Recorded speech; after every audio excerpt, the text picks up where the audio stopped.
നമുക്ക് VFAക്ക് വേണ്ടി ഒരു പുതിയ ചോദ്യപേപ്പർ ചെയ്ത് നോക്കാം. ഒന്നാമത്തെ ചോദ്യം. 1. G20 രാജ്യങ്ങളുടെ ലക്ഷ്യങ്ങളിൽ പെടാത്തത് ഏത്? രാജ്യാന്തര വ്യാപാരത്തിന്റെ 75% ഉൽപ്പാദനം. 2. ഇന്ത്യൻ നാവികനായ അഭിലാഷ് ടോമി സമുദ്രമാർഗം ലോകം ചുറ്റി സഞ്ചരിച്ച് മുംബൈയിൽ തിരിച്ചെത്തിയത് എന്ന്? 2013 മാർച്ച് 31. മൂന്നാമത്തെ ചോദ്യം.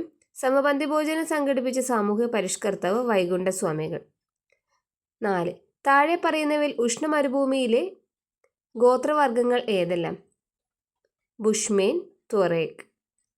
ബച്പൻ ബച്ചാവോ ആന്തോളൻ എന്ന സംഘടനയുമായി ബന്ധപ്പെട്ട വ്യക്തി കൈലാസ് സത്യാർത്ഥി. മീൻ വിറ്റ് പകരം നേടിയ നിലക്കൂമ്പാരം കൊണ്ട് വീടും ഉയർന്ന തോണികളും തിരിച്ചറിയാൻ പാടില്ലാതായി.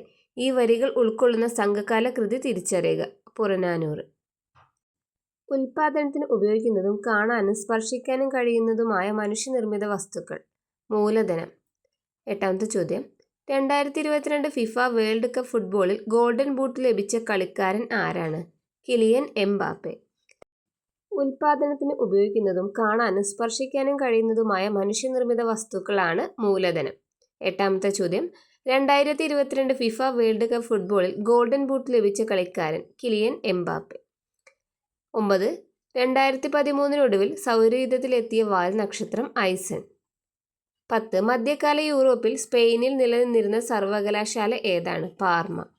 ചുവടെ ചേർത്തിട്ടുള്ളവയിൽ ഇന്ത്യയുടെ മാനക രേഖാംശം ഏതാണ്? 82 ഡിഗ്രി 30 ഡിഗ്രി ഈസ്റ്റ്. 12.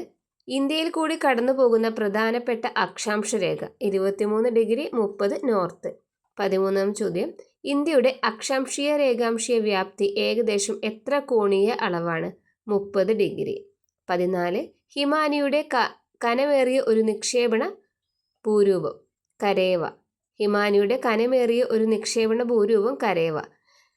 15. കൃഷി അധിഷ്ഠിത വ്യവസായം, പഞ്ചസാര വ്യവസായം.